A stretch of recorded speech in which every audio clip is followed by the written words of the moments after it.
Hello NEET aspirants, कैसे हैं आप लोग बेटा। टैगलाइन से आप समझ गए होंगे, एम फॉर एम्स। आपका सपना हर नीट एस्पिरेंट की तरह एम्स जाना, और आपके इस एम को अचीव करने में समर्पण बैच के साथ हम जुड़े हुए हैं। आज एक डिफरेंट एस्पेक्ट पे बात करने वाले हैं। नीट बायोलॉजी के लास्ट 10 ईयर्स का एनालिसिस आपके साथ शेयर करता हूँ। इसमें चैप्टर वाइज और यूनिट वाइज दोनों बात करेंगे। तो पहली unit diversity in living world में 4 chapter, living world, biological classification, plant and animal kingdom. अगर चारों चैप्टर्स के वेटेज की बात करें तो लिविंग वर्ल्ड कंपैरेटिवली छोटा चैप्टर है, तो उसमें से लास्ट 10 ईयर्स में सिर्फ 5 क्वेश्चन पूछे गए हैं। लेकिन अगर हम बायोलॉजिकल क्लासिफिकेशन की बात करें तो 24, जबकि प्लांट और एनिमल किंगडम में से ऑलमोस्ट 32 एंड 39 क्वेश्चन पूछे गए हैं। तो एवरेज 10 साल का आता है 100 question to 10 question per year. इस साल भी आप यही ट्रेंड देखने वाले हैं, 9 to 10 क्वेश्चन इसमें से पूछे जा सकते हैं। तो ओवरऑल वेटेज यूनिट की हो जाएगी 36 to 40 मार्क्स। तो यूनिट 1 से आप 40 मार्क्स तक इजीली स्कोर कर सकते हैं।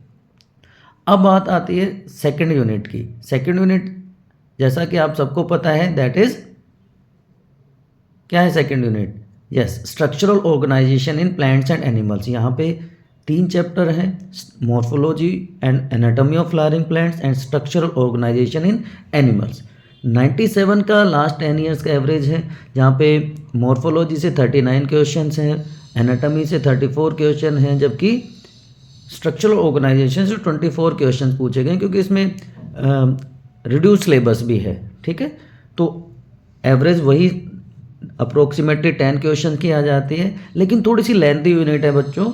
तो इसको थोड़ा सा टाइम लेके अगर आप डिस्कस करेंगे, स्टडी करेंगे, एनसीईआरटी की थोरो रीडिंग करेंगे, और इसका एक सॉल्यूशन भी वीडियो के एंड में बताने वाला हूँ कि इस यूनिट को हम कैसे इजीली इफेक्टिवली मास्टर कर सकते हैं और अच्छे मार्क्स स्कोर कर सकते हैं। थर्ड यूनिट पे आ जाते हैं, that is cell structure and function, जहाँ पे 3 चैप्टर्स हैं, cell, biomolecule and cell cycle and cell division. Comparatively easy है यूनिट अगर हम सेकेंड यूनिट के साथ कंपेयर करें तो, जबकि वेटेज ऑलमोस्ट उससे कहीं ज़्यादा है। लास्ट 10 ईयर्स में 103 क्वेश्चंस पूछे गए हैं, सेल में से 33, biomolecule 33 and lastly cell division में 37 question.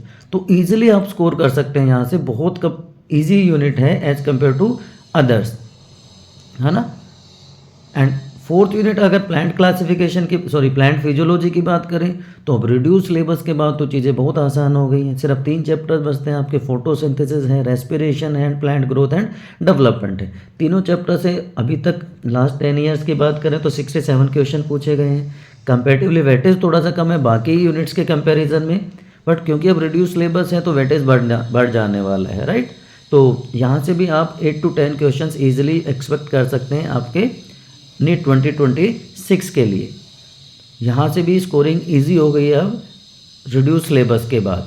And lastly human physiology, breathing, body fluid and excretory production and elimination. In 3 chapter से लास्ट 10 ईयर्स में 55 क्वेश्चन पूछे गए, जबकि बाकी के तीनों चैप्टर्स जो हमारे ह्यूमन फिजियोलॉजी यूनिट के बच जाते हैं, that is control and coordination, then locomotion and chemical and coordination. इन 3 यूनिट्स में से 67 क्वेश्चन आए, तो ओवरऑल 112 क्वेश्चन पूछे गए, तो एवरेज 112 क्वेश्चन का आ जाता है। तो यहाँ से भी 11 से 13 क्वेश्चन, 44 to 50 मार्क्स आप इजीली एक्सपेक्ट कर सकते हैं आपके सेशन में, मतलब आपके कमिंग नीट एग्ज़ाम में।